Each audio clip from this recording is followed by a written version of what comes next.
Good evening, ladies and gentlemen.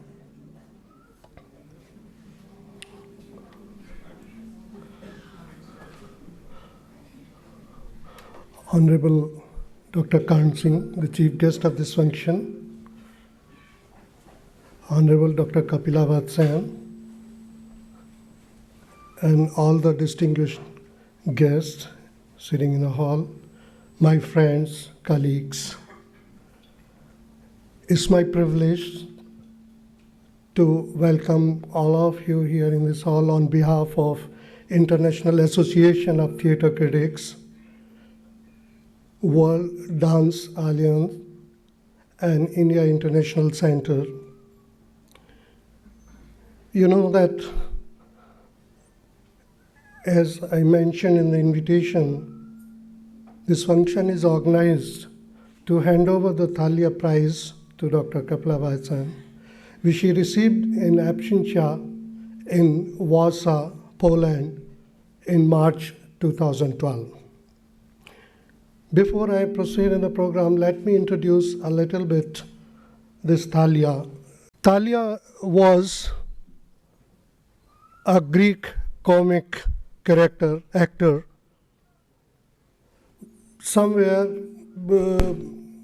we find reference, and especially in Oscar Brockett's book, History of Theatre, that she was associated with Greek comedies. And this stick was used by Thalia. So it became a sort of symbol of comic actor in Greek theatre.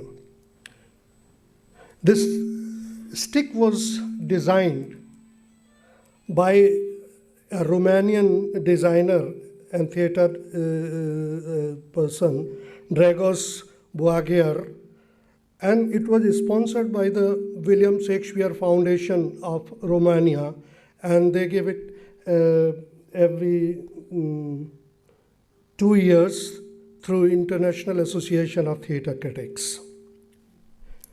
This is not a very old prize. This is just fourth one. The first one was given in 2006 to Professor Eric Bentley of Columbia University. He was British born.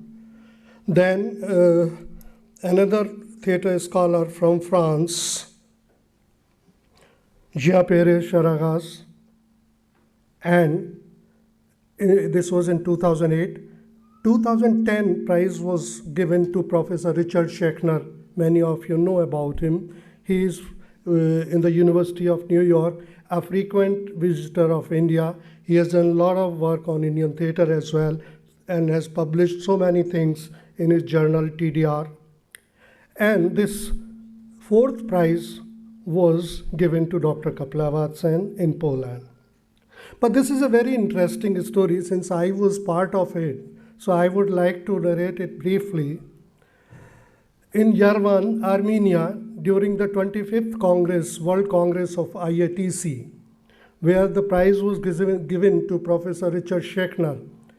After the prize, we had an informal meeting, a sort of a coffee break meeting kind of thing, and we were just discussing informally who can be the next one who will receive this prize. So I told them, why don't you come out of the boundaries of Asia and boundaries of Europe and America? Always you think people in America, in Europe. So my friend, Professor Don Rubin, he said, well, tell us one name in Asia, or in Africa, or in Latin America. So everybody was silent. Then somebody meaning Don Rubin, told, I know one person, but name is very complicated. I can't pronounce. So she is a wonderful writer. I have read one of her book, and I said, no, it's not very complicated. It is Kapila Vatsyayan. So he jumped, yes. She is the right person. I have read her books. This was very important. Like yesterday, I was talking to Kapila ji, and she told, well, she have received Padma Bhushan and other many awards in India. People know her here personally. her work also, but outside in Theatre Critics Association, she was known through her books, through the knowledge she contributed to the world of theatre. And that was very significant. And for that, I do not know how important it is to Kapilaji as an individual, but for the theatre community of this country, this prize is very important in the sense that this is a recognition of critical writing of theatre and performing arts. And this is also first time that it is given to a dancer also, along with theatre critic, a dancer. So that way, it was unique. And secondly, she is the first woman to receive this award. Otherwise, till now it was male dominated, So everyone was like that. So that way, it was very significant for us. It is also in the sense that important in the sense that the critical writing in performing art is not very much to that level where we can compete with international levels, whether it is theater or dance or music as well. I am sure that by recognizing her work, it is something which will boost this activity in the country. Like when I was a student, I cleared many of my concepts through her books. Like when I was reading the Bharata's analytical study, and I came to know that this is not an art, this is a science of theatre. This is a scientific approach of Bharat. Bharat has written a science of theatre, a very systematic law of everything. And he is not performing on stage, he is doing experiments on stage. He is doing prayog. So this is a science. This I came to know through her book. When I read her another book, the Traditional Indian Theatre Multiple Stream, I developed this understanding that Indian culture is like a big banyan tree, which has big branches with independent roots taking their nourishment directly from the ground. But they are part of that big stem. This is the understanding I got from that book, and this is not me only. This is throughout the world where I met people whenever. So that way, it is very significant, and I'm sure that people will come out for a highly, academic and upper level kind of criticism in theatre, which is not happening or which is declining, which was declining during last 10, 15 years. Now these days we hardly find any criticism, proper criticism of theatre at least. I do not talk about other streams of literature or other, but I can say in theatre that no, we still want some kind of very standard criticism, which we can say, yes, this is equal to the world, happening in the world. So that way, it was very important. Second thing, very briefly I will finish it, about this award. In her absence, I received this award, and that was a great moment for me. It was second time when I got associated with her somehow. First in 2003, when I invited her to inaugurate the first ever meeting of IFTR, conference of IFTR, that is International Federation for Theatre Research Conference at Jaipur in 2003, January. It was a foggy night, highly foggy night, and at 11:30, me and Ranveer Singh ji were preparing the stage for next day, 9:30 morning inauguration, and we received a call that, well, everything is jammed at Delhi airport. There's nothing to come at 11:30. And we were panicky at that time, and we asked her, find out something, find out some taxi or anything, midnight, foggy night, highly dense fog and that day especially. And she found an Australian girl somehow at the airport, and she started from Jaipur, from Delhi, and reached at 4:30 in the morning. At 9 she was there at the stage to give her keynote address and to inaugurate the conference. And that was the energy. Vishnu Priya is also with us. She was part of that entire event. Since then, we are organizing annual conference of Indian Society for Theatre Research, and we have succeeded to bring all the theatre researchers, majority of theatre researchers of this country, on one platform for the academic discourse, cultural discourse. And we are bringing out publications also. And that has promoted the theatre research in the world also. And second time when I was receiving this prize, I mean, everybody, was unknown to her except Professor Don Rubin and Margareta Sorensen, who is Vice President of ICCR from Sweden, a dance critic. She also knew, but nobody knew who she is and what she has written. But somehow there was only one name. Nobody dared to propose another name. It was unanimously in the executive committee, I came to know people were asking who this is, we do not know. So her biodata was placed for the executive committee. And after going through the biodata, well, nobody had no words to speak anything. So it was unanimously decided. But after the speech, we'll project it. It was a recorded speech.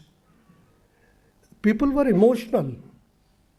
They never knew these things are happening. And she has contributed this much. And I know one lady, she was from Romania. She was almost crying, tears in her eyes. And after the speech, she came to me to give thanks. And later on, with the help of those tears, she got elected in the executive committee as well with highest votes. I mean, this was the power of the speech. And I asked her, give thanks to Kapilaji.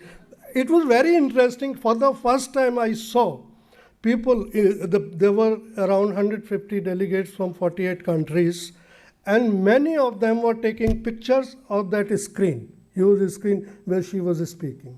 So taking picture of a screen in international committee was an amazing thing. I never saw it earlier. So anyway, this was the impact of this award on international community.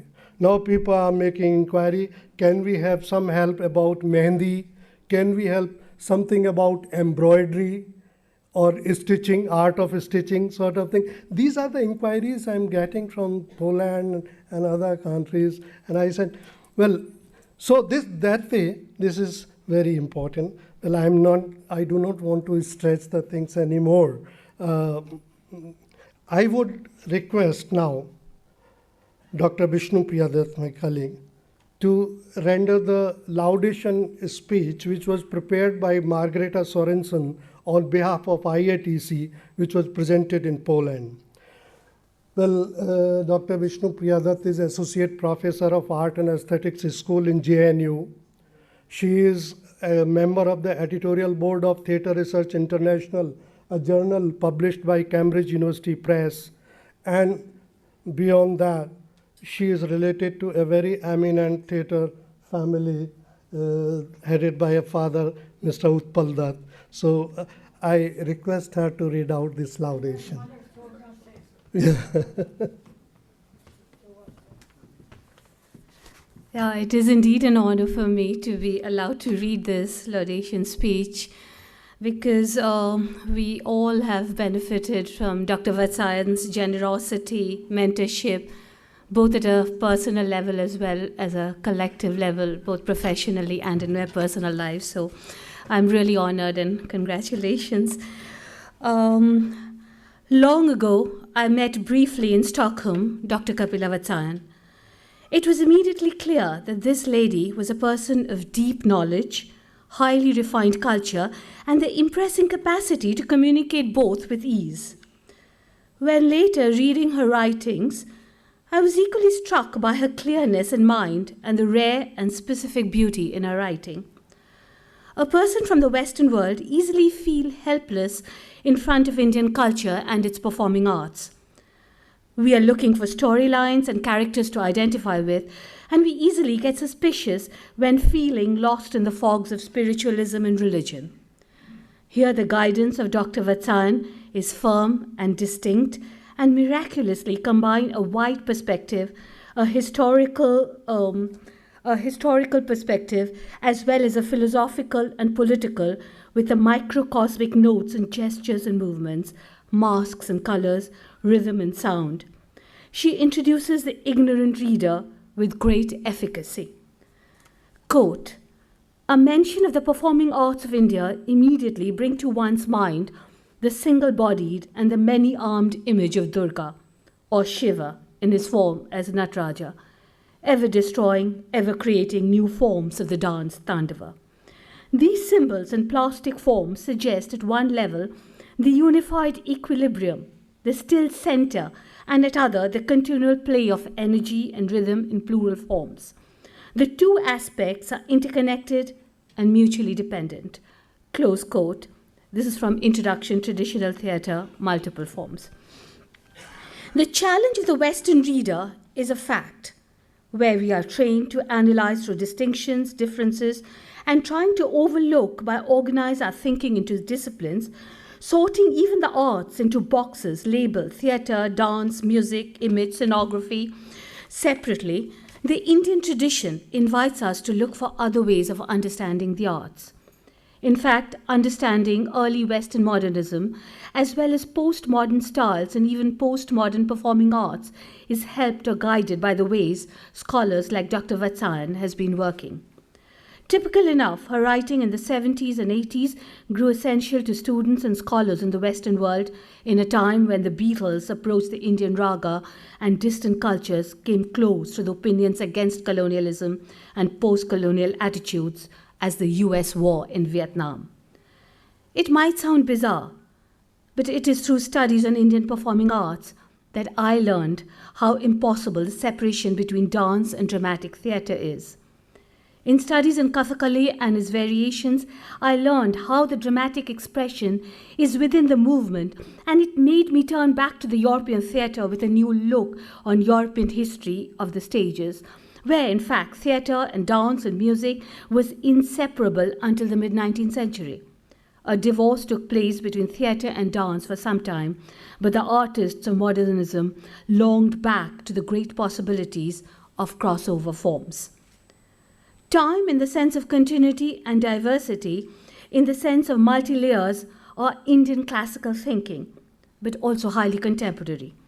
You will find it in contemporary Buto dance from Japan, as yet also another remake of Hamlet.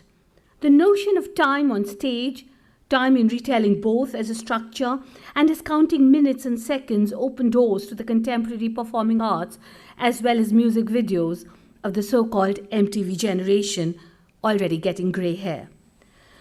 Time when shown on a stage can be perceived as remake of the time already past, or in Indian classical dance as an elastic material, or as Dr. Vatsyayan puts it, as a kinetic reliving of the frozen moment. The Indian dramatic dance theatre could easily focus on a time period, freeze it, and make it as large and as interesting for the interpretation as necessary. A moment could last for hours, and it is possible to move freely within the story, telling, go back, forth in a way that is as original as contemporary. Europeans and Americans have repeatedly searched among Asian traditions, looking for inspiration, ideas, material, form, following an old pattern of importation of the treasures from the Far East. Orientalism and exoticism has flavored the arts of the Western world through centuries, and it has to be noted in the writings of Dr. Kapila Vatsyayan that her analysis is crystal clear concerning colonialism, being colonialized, and living in a post-colonial era. She puts the colonial time into a vast scheme of multiple layers and the fact that there's not one tradition, but traditions in India, which goes for any area of the globe. Quote, "When India became a colony, the process of mutual influence and acculturation continued, while on the other hand, India was being politically conquered. Its culture, or at least a curiosity for it, was always making inroads into the minds of the administrators and organizers representing the rulers. Many civil servants who came to India were brought up in the 18th and 19th century liberal arts tradition of Europe. A spirit of inquiry and desire for intellectual adventure was ingrained. But she continues to point out that this must be understood in the proper perspective, again within quote. That is, the English colonial power founded a new educational system and, again quote, by the time India attained political independence, there was a very definite dichotomy between the institutions of traditional culture and the institutions of education. It's narrating some aspects of cultural policies in India, UNESCO, 1972. In this way, Dr. Kapila Vatsyayan shows elegantly that despite all that Indians were forced to accept a foreign system of education, the culture in itself continued its life and formed a solid base for the new independent Indian nation. Diversity and multi-layer was all the time for a principle of understanding which served as a resistance of mind and reservoir tank for times to come. In the decades of the 20th century, when globalization and multiculturalism was highly influential on the stages of the Western world, her clear analysis and insightful understanding of the Indian tradition enlightened the way to true exchange, avoiding cultural tourism. The continuity of the Indian philosophy makes the notions of classic and modern meld together. It creates a perspective of very long lines and of sometimes very precious in our time, tolerance. When describing the many layers of Indian culture, Dr. Kapila Vatsyayan does not structure hierarchies. She puts folklore and popular traditions along elaborate and refined forms and discuss cultural variations and regional traditions with the same energy and value. Tolerance and equality, freedom and colorful multitudes are values between the lines of many of the writings and studies of Dr. Kapila Vatsyayan. The Thalia Prize of IATC is a young one, and we would like it to be given to someone who made a change to us, the critics. Someone who made critics or theatre goers in the world learn something new and guide us all to a better understanding of the performing arts, their tradition, and to what extent they are part of global exchange and patterns. Indeed, Dr. Kapila Vatsyayan made such a change.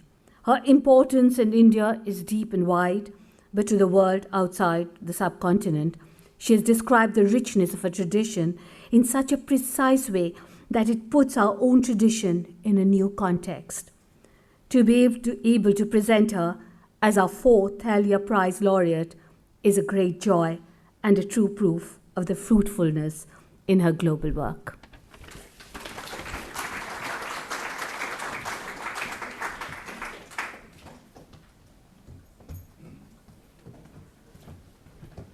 Thank you. The next in the sequence is the acceptance speech by Dr. Kapila Vatsyayan. This speech was projected in Poland, in Warsaw, during that Congress, and it's a wonderful speech. Like Professor Yunchol Kim, the president of ICCR, told me that this is perhaps the best speech among all the four speeches before this. So it's a little longer, but it's very interesting. Yes? Pardon?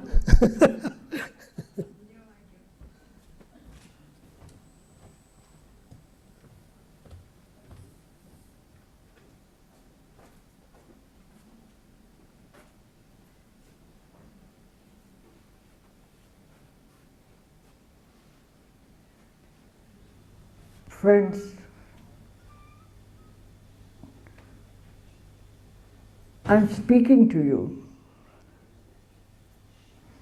long distance away from Poland,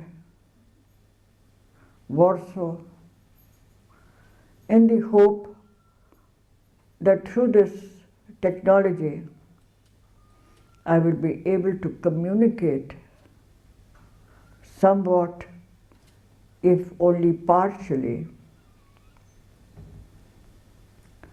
I would have been present, but I can't be present. I've already sent a formal written script as a response to the distinguished award, the Thalia Prize, which I have received from the International Association of Theatre Critics. Here, through this video visual recording, I want to talk to you. I want to tell you how honored I am. And if I depart from the script, as a theatre directors and artists, you know, sometimes actors depart from scripts in their presentations. So, forgive me if I do, because I want to talk to you and not read out a script rather wooden. So let me begin, Mr. Minister, by thanking you, Honorable Minister of Culture, and the President of the International Association of Theatre Critics, the Honorable Mr. Kim, and the very distinguished members of the Executive Board, and a galaxy of creative people here, theatre, dance, critics, writers.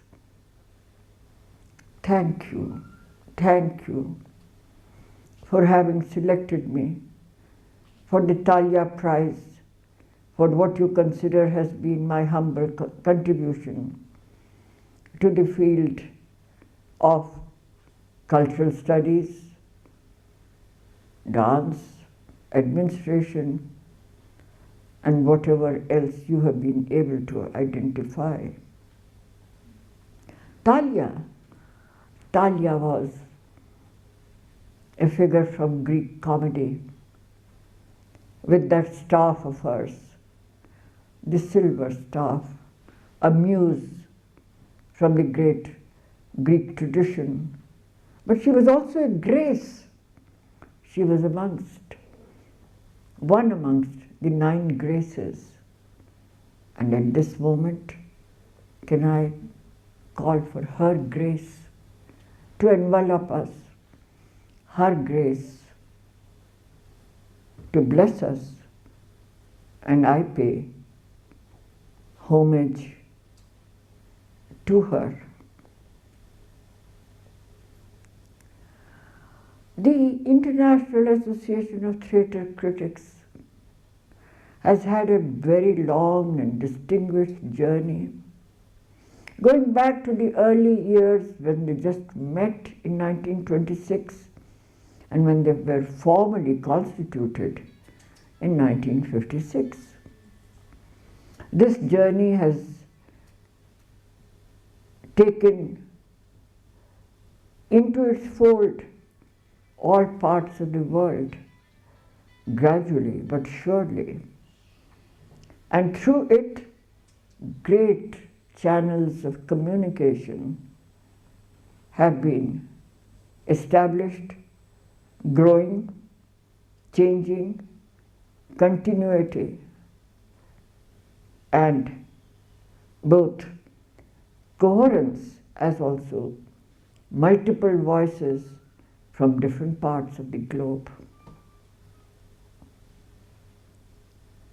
I'm honored, I'm doubly honored to be in the distinguished company of my predecessors. My predecessors who have received this prize are all global figures. Who does not know the writing of Professor Bentley in his long career of writing, of articulation, of speaking, of both the inside of drama, theatre, and the outside, that is, the performer and the observer. So also is the case of Mr. Soros, who has written so widely on drama, which has made such an impact. And what do I say about my much admired friend Richard Schechner, through his writing, through his immaculate editorship of the TDR, he has made an impact. Through the journal, there have been many, many channels of communication and understanding and critical discourse which have been deepened, enlarged. In India, we are indebted to him for his remarkable work on the Varanasi Ramlila. I don't match up to them at all, but I am honored. I'm honored. The award being given at a time when the president of the IATC is a Korean, and it is being given in Poland, Warsaw. Significant. Korea represents one of the most sophisticated cultures of the world. One knows its finesse in matters artistic, whether it is in theatre, writing, music, I would say the martial arts, or that incomparable sensitivity of porcelain.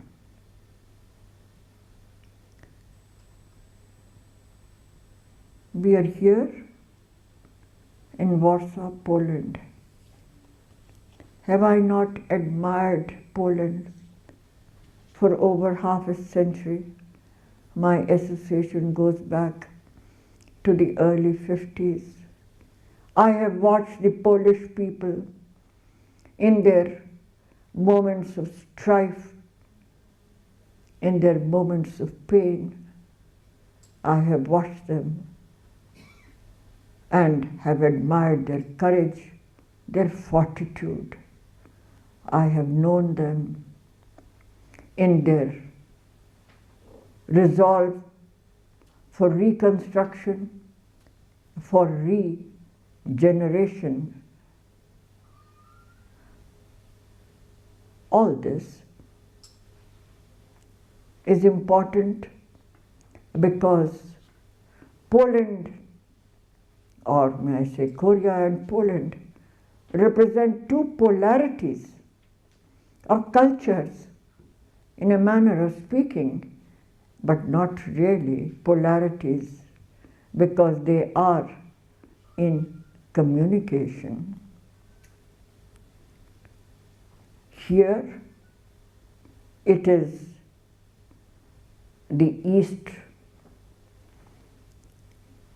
not just meeting the West, but a communication channel or multiple channels of communication have been established.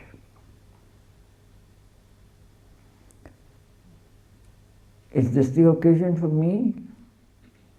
Nor am I really competent to do so. But let me take the liberty of going back to the nature of theatre in the West, beginning with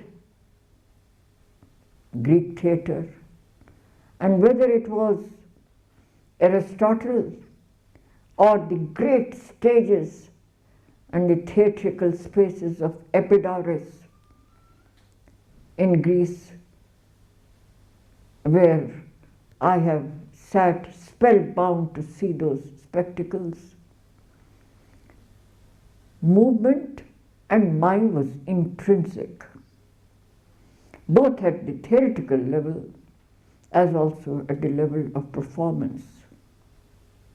One knows the history of the changes that took place in Europe, from these open spaces into the cloistered spaces of closed theatres, where a division took place between the audience and the dramatic spectacle. One knows what this trajectory was, connected undoubtedly with the history of expression in other domains, be it the visual arts or the literary genres. One is also aware of the interrogation that took place of this and the desire to go back into open spaces to break barriers of all kinds, of realistic theatre, of the spoken word, of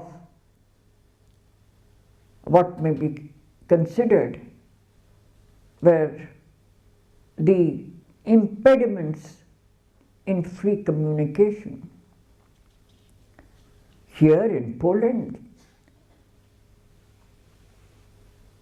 arose, amongst others,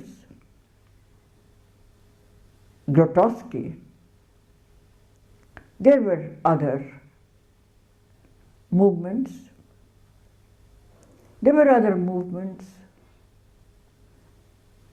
And to this audience, do I need to remind? Just to remind that it were perhaps influences remote from the East which also helped to make this interrogation not only possible but acceptable, not to speak of Chinese opera and the rest. Parallel was what happened in the field of classical ballet, because again there was interrogation there, interrogation by those great names that we today know in modern dance, Isadora Duncan and others that followed. These preliminary remarks, innocent, almost childish, are perhaps not irrelevant, because it is these movements in the West, in the fields of theatre, of dance, and one could extend that to the visual arts, that the East meets the West. Whether we can call them influences or not, or we can call them only easy dialogues, is a matter of the perspective that we take. But this recent history, not so recent either, is a pointer to remind ourselves that in the Asian context, there was never a clear-cut distinction or a division between what was called theatre and dance.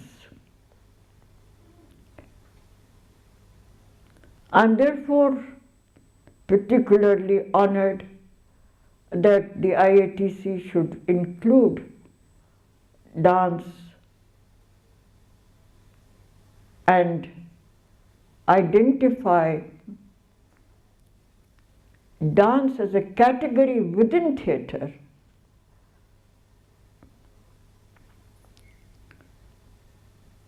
This recognition is only a continuation of a viewpoint, a theoretical position taken by someone long, long ago, 2nd century BC to 2nd century AD. So what happened in modern Western theatre was not only the meeting of the East and the West, but it was the meeting of the ancient and the modern. Bharata, the writer of the first seminal text on theatre, the Natya Shastra, 2nd century BC to 2nd century AD, makes no distinctions in what may be considered today as theatre, qua theatre and dance. Movement was intrinsic, as I said before, to the formulations of Aristotle in Poetics. But Bharata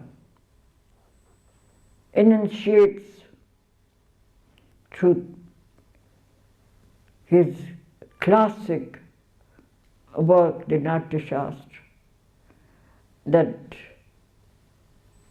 the aesthetic experience is through different modes of artistic expression, be it words, the spoken word, gestures or mime, or movement, the outer in terms of costuming, design, props, and most important of all, the inner states of mind of both the author and the actor or the dancer on the stage. This formulation is not purely a dead historical formulation, but has been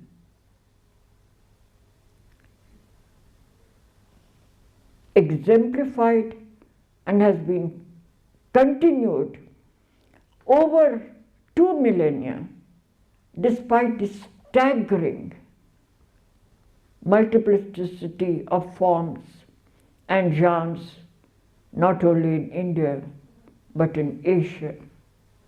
There are no clear-cut distinctions between what is considered to be theatre and what is considered to be dance movement. This is as true of the diverse traditions in India as it is of traditions in other parts of Asia. Both at the theoretical level as at the level of performance, there was an emphasis on an inner state of mind which Bharat had spoken about, and an outer mode of expression. And thus, in a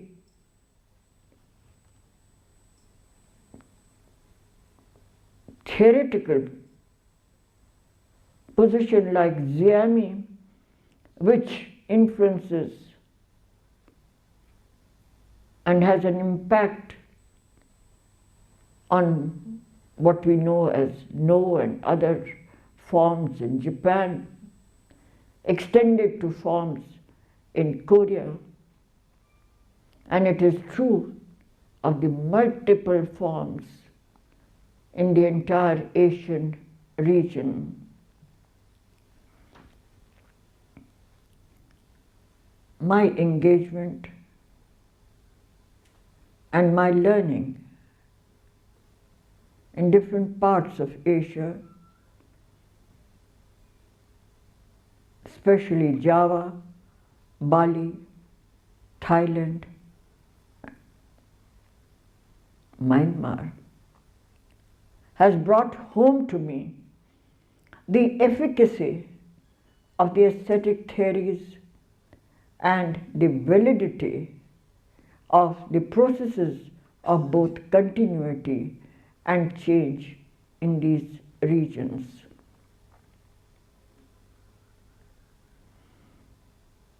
I have not spoken about myself.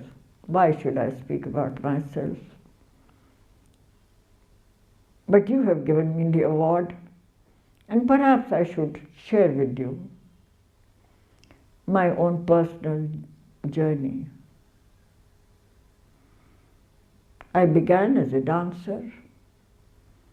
I continue to be a dancer. I dance. I have learned. I have imbibed. And I am still learning.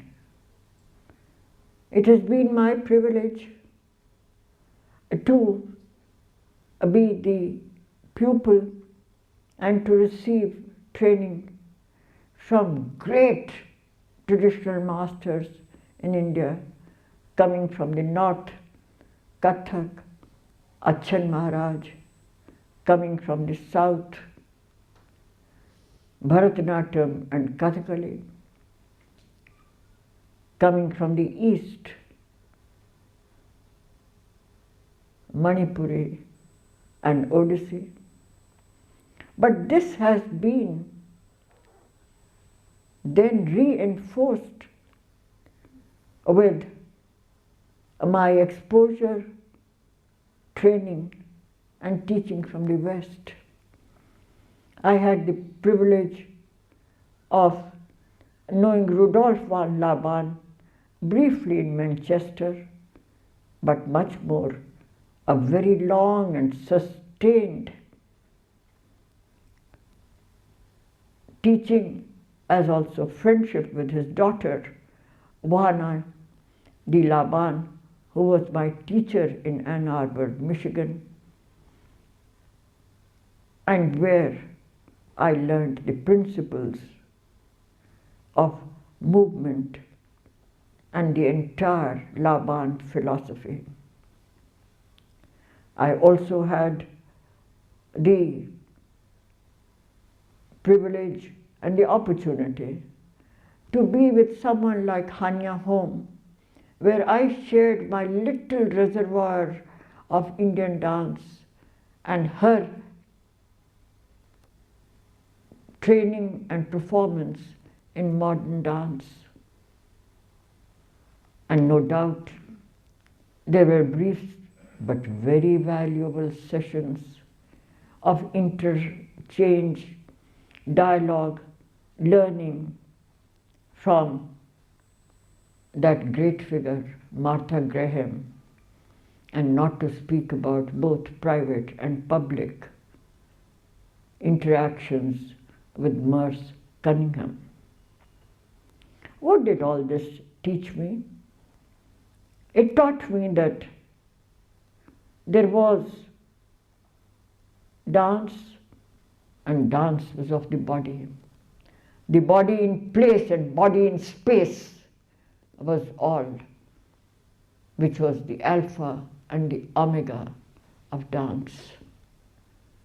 This sphere of space that you made, which was minor, micro, macro, and the universe would open out. This relationship with the earth and the sky the limbs and the space around were eternal. But above all,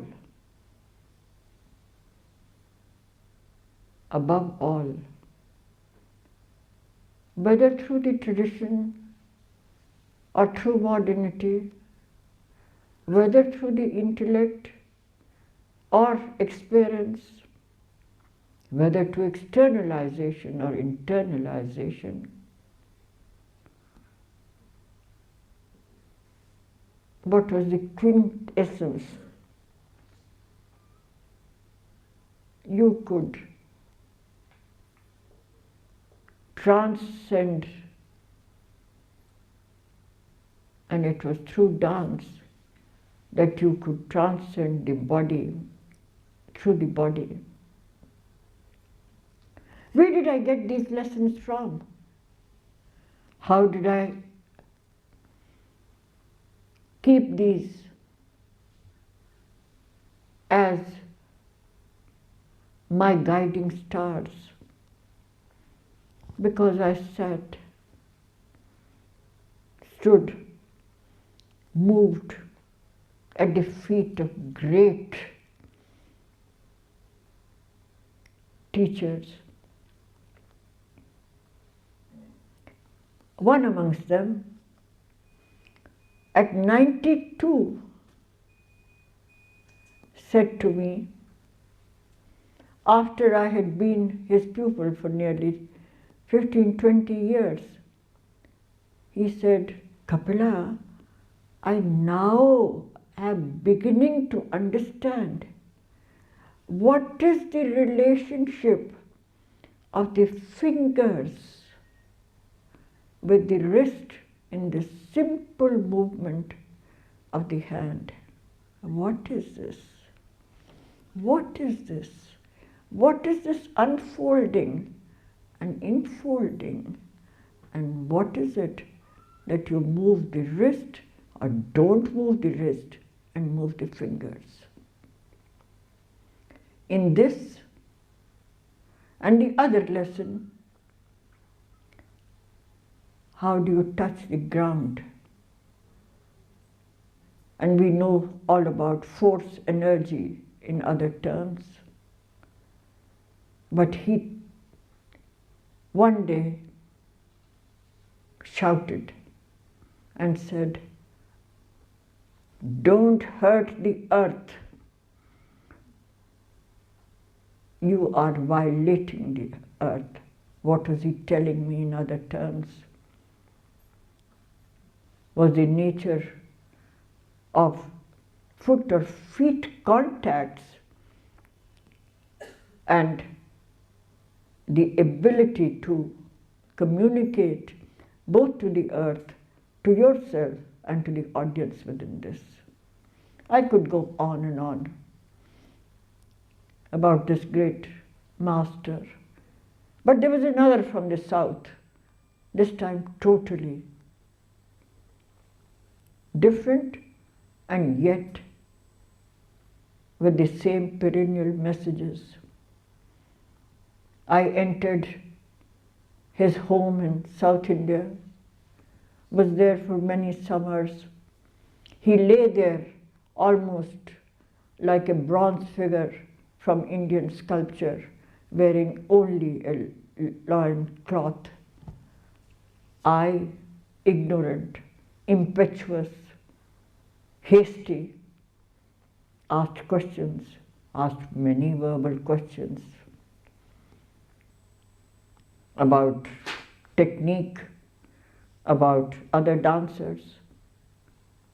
He turned round one day, trifled, amused, even irritated, and said to me, he said, you know, you dance, that's all right, not very good, but you ask too many verbal questions. Dance is not about verbalizing.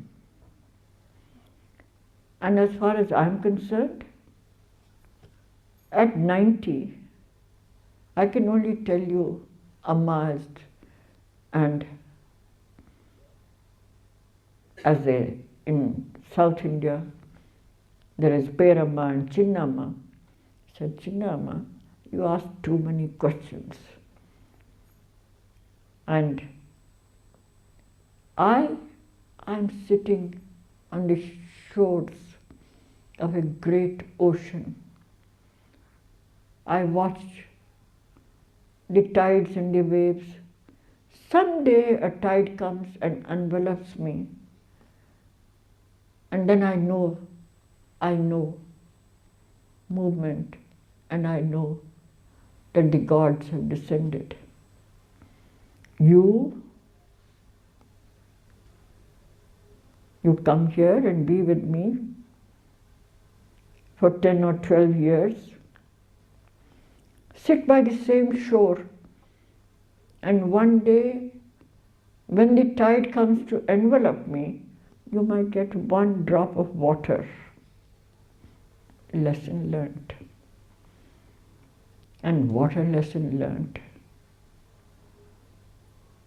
Was this about dance? Yes, it was more also about life. These are not reminiscences or tributes.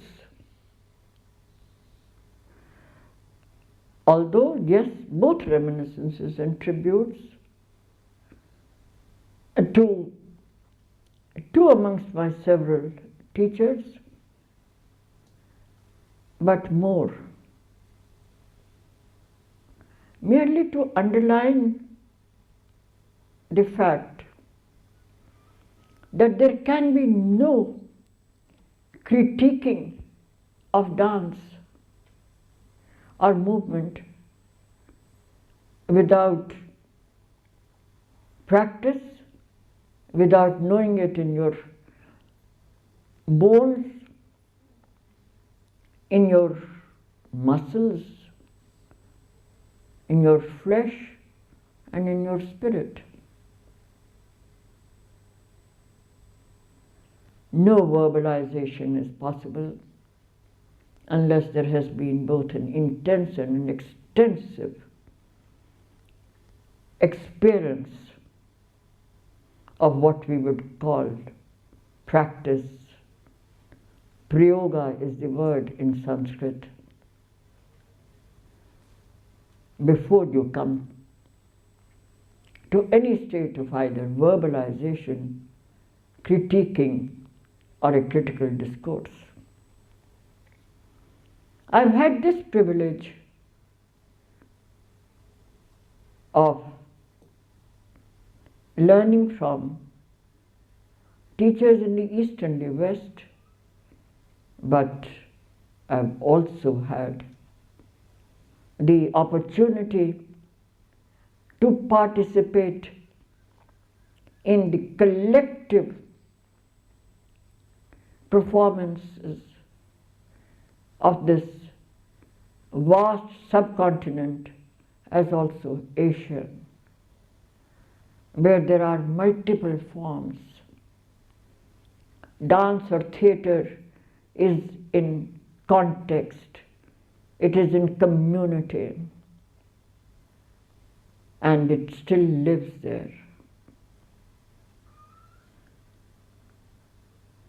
It is this experience of the collective performance at the tribal level, at the theatrical performance at the rural level, which has enabled me to understand what this symbiotic relationship is, or semiotic relationship is, between the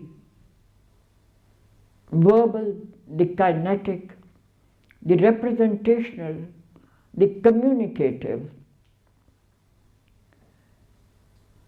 the contextual, as also the trans-contextual dimensions of the multiple forms of traditional Indian theatre.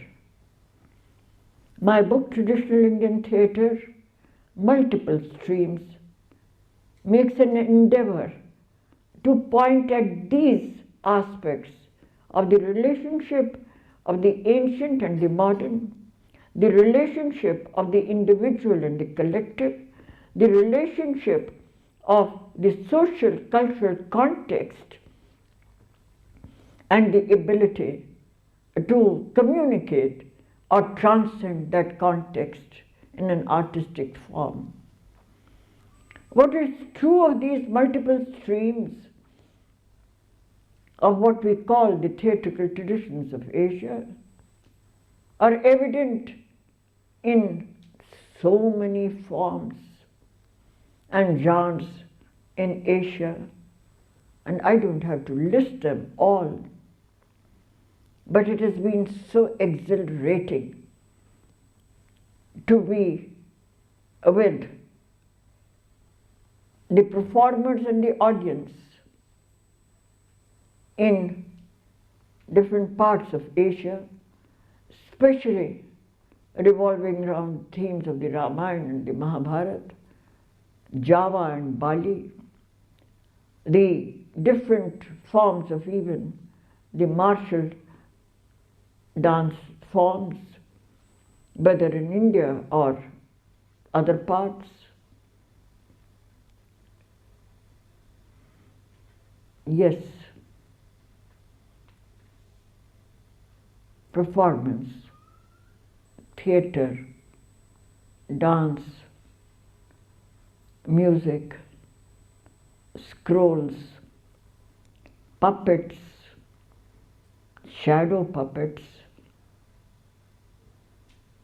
the entire genres of the Vatsyayan, whether Indonesia, Malaysia, Thailand, the masked dances, how many will we list?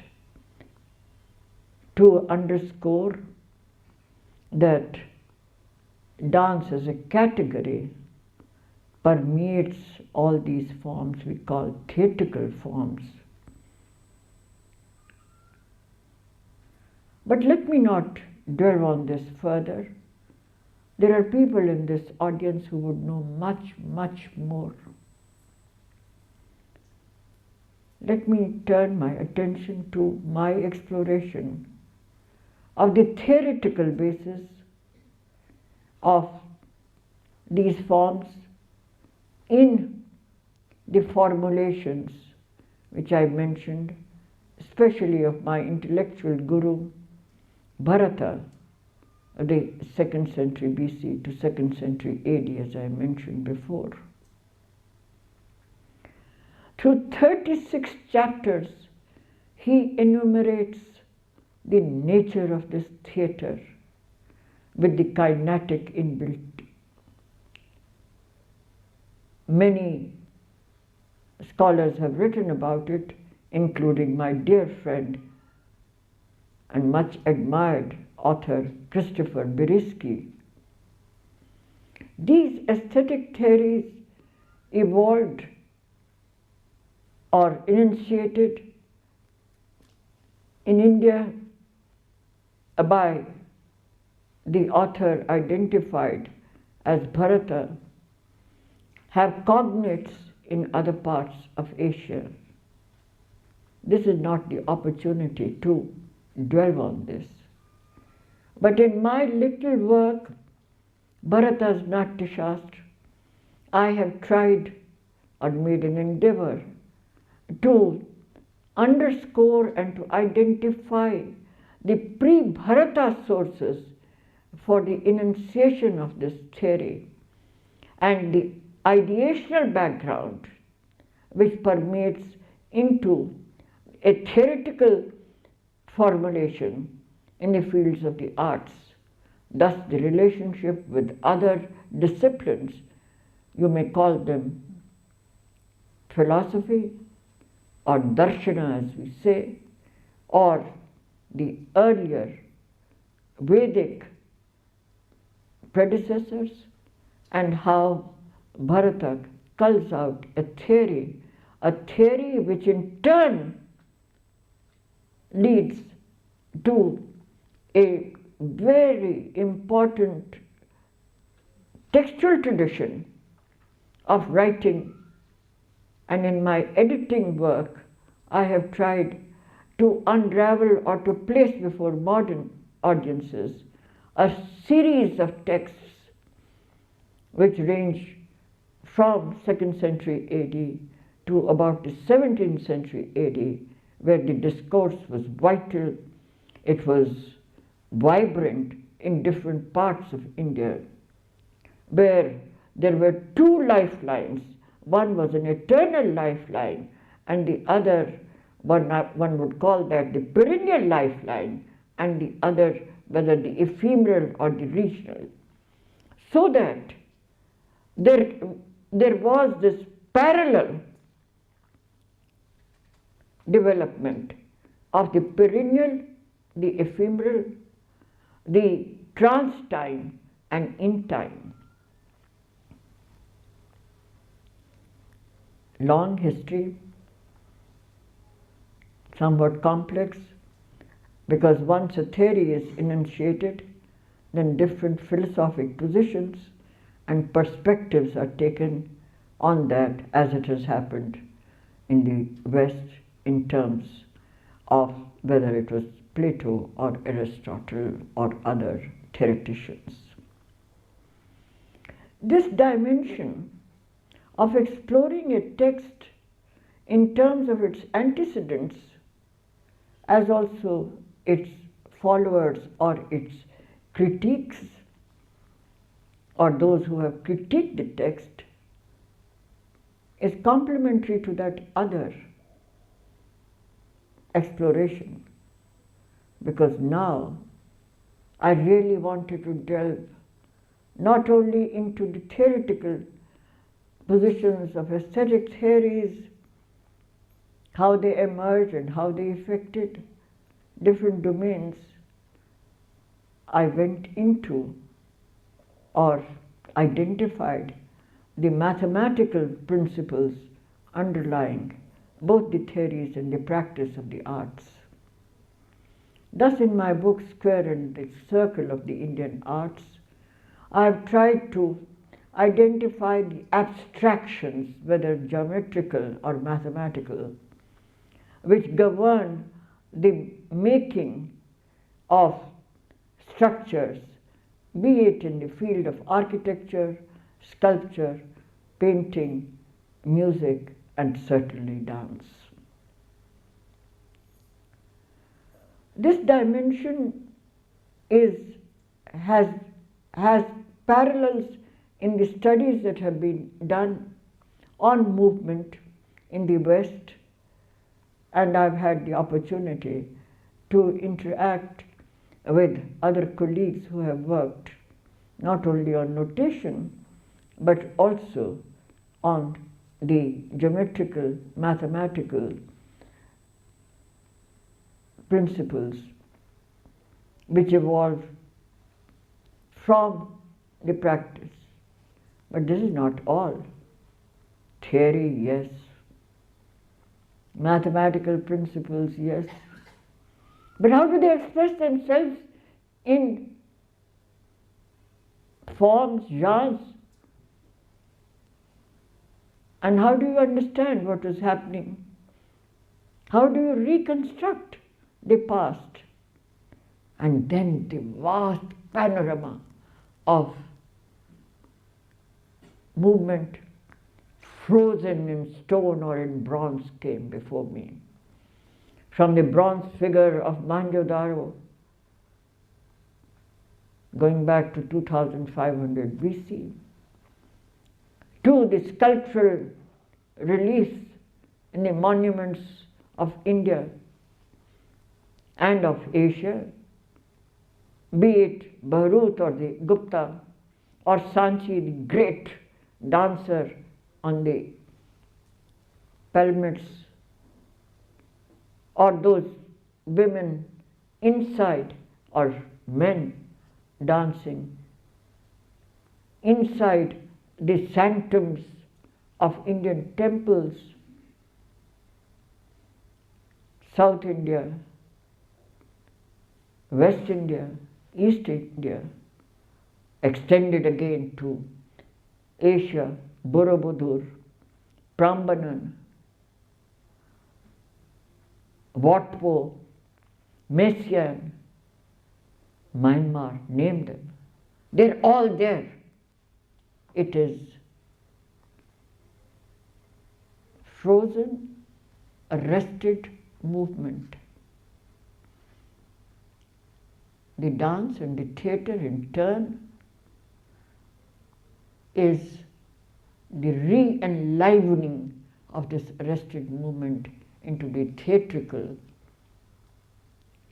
where the kinetic, the dynamic and the static are inbuilt. So if sculpture captures the dance brings to life the sculpture. This reciprocal relationship of the word, of the movement,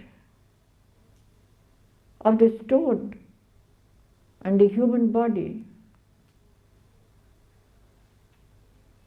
has enabled me not to bring about a theoretical position, but certainly to underline the interdisciplinary and the multidisciplinary nature of the Indian arts, both at the level of theory as also practice. And as I have traveled and taken this journey, there are many journeys to be taken. And those journeys will take perhaps many lives. And yet, there is an echo from another text, this time from the narrative tradition of India, a well-known dialogue between a king and a sage. The king goes to the sage and says, "Master, teach me the art of icon making." This is a dialogue between Vajra and Markandeya in the Vishnu Dharmottara Puran. Some of you may be familiar with that. It's an oft-quoted dialogue. I have quoted it also. Teach me the making of the icon so that I can worship, and in elaboration, I can worship and forget myself.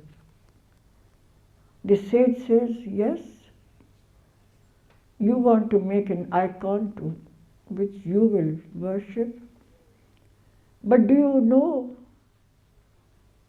painting?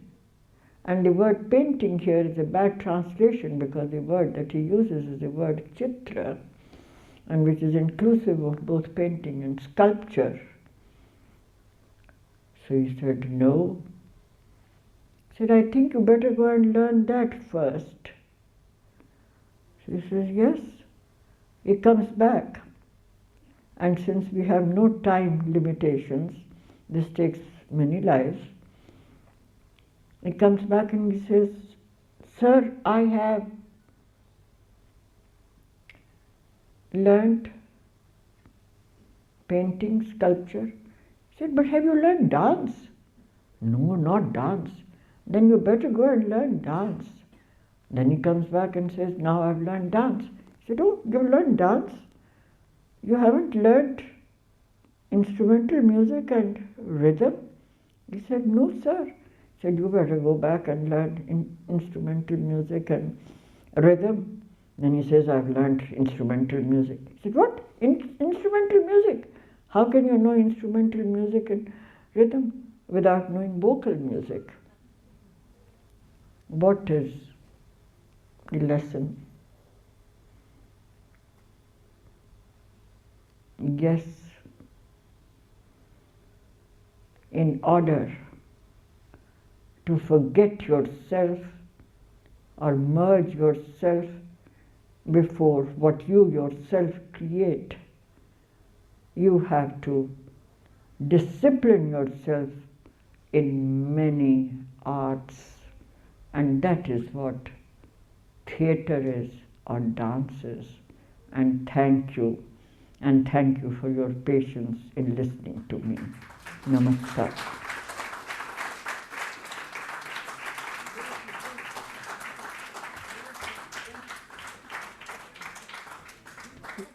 So, after having the glimpses of this vast ocean of knowledge, we come to the next sequence.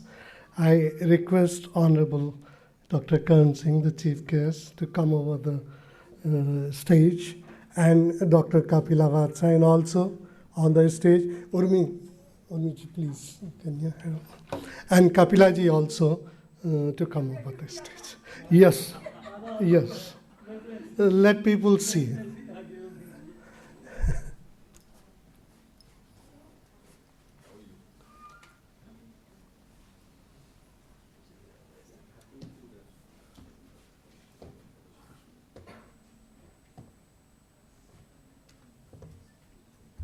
Sir, to this way.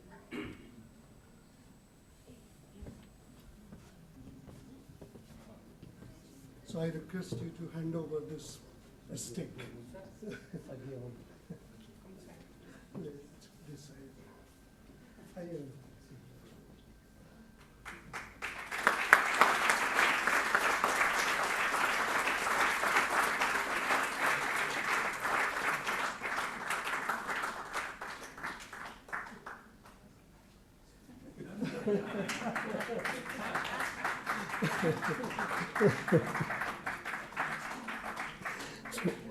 So now I request Dr.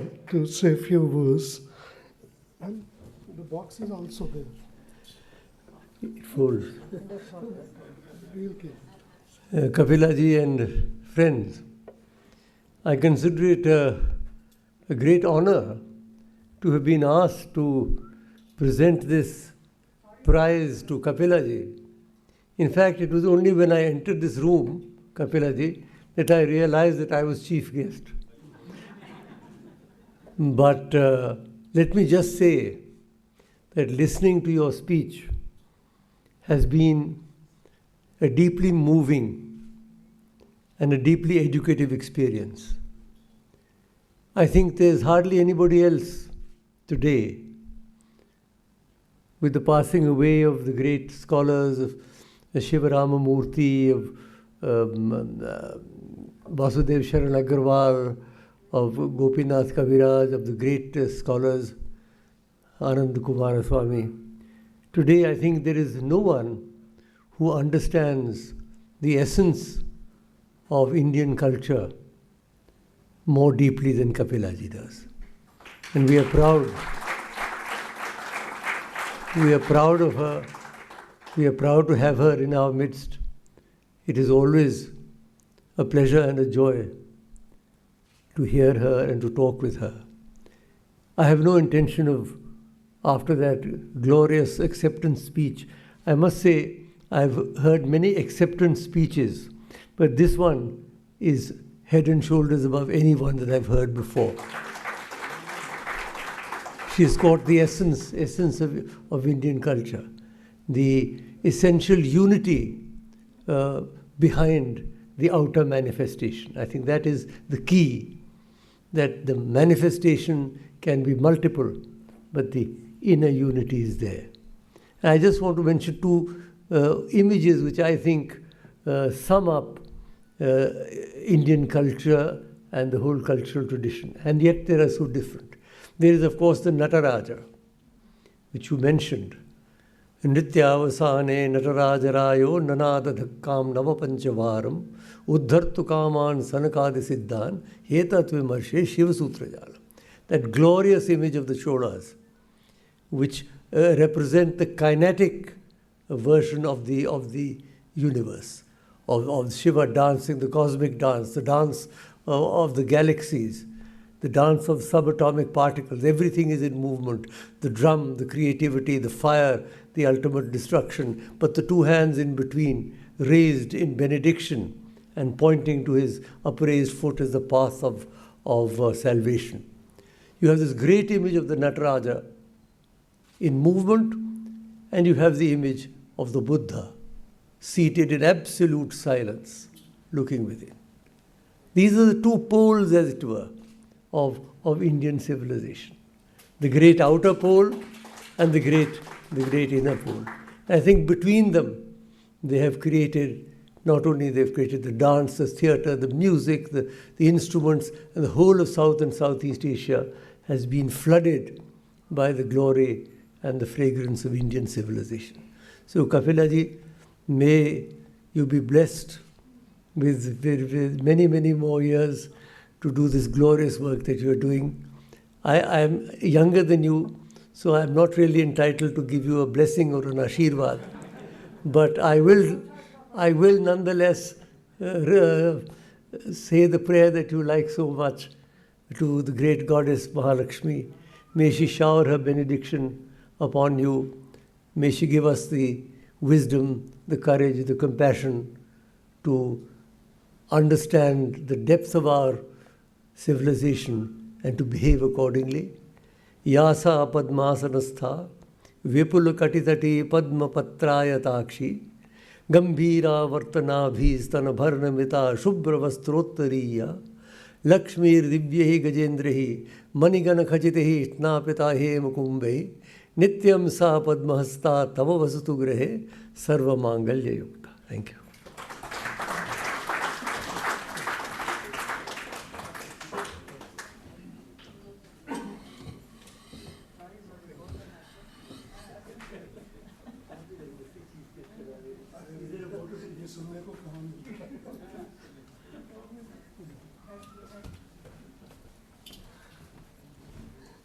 Thank you, Raksa. Thank you very much. And now I invite Dr. Urmimala Sarkamanchi, the Secretary of World Dance Alliance India Chapter, for the vote of thanks. Urmiji.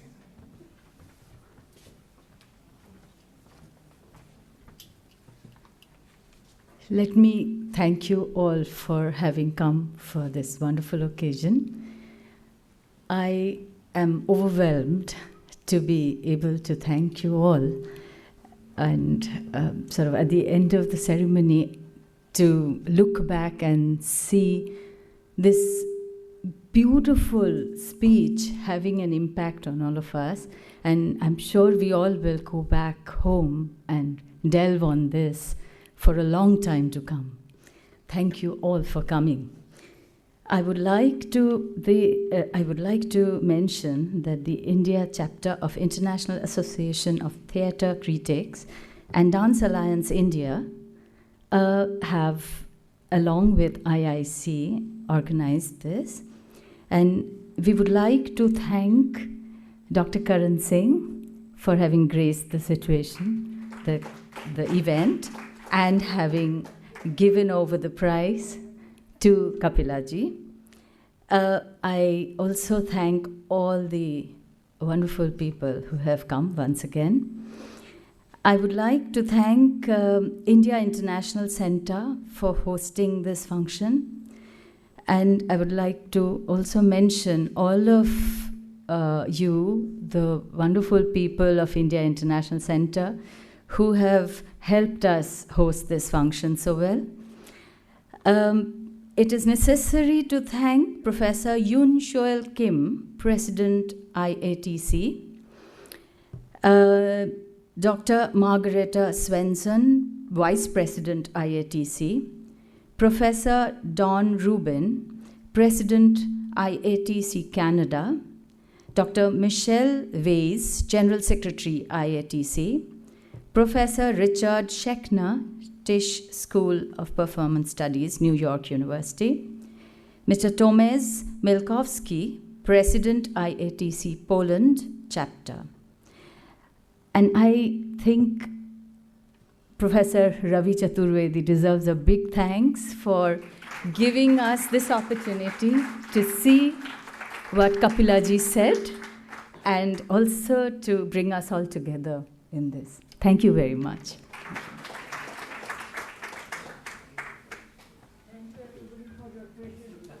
I'm sorry for the bother.